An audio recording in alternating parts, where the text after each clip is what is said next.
বন্ধু হতে চেয়ে তোমার শত্রু বলে গণ্য হলাম।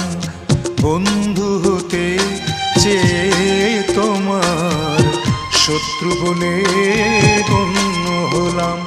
তবু একটা কিছু হয়েছি যে তাতেই আমি ধন্য হলাম।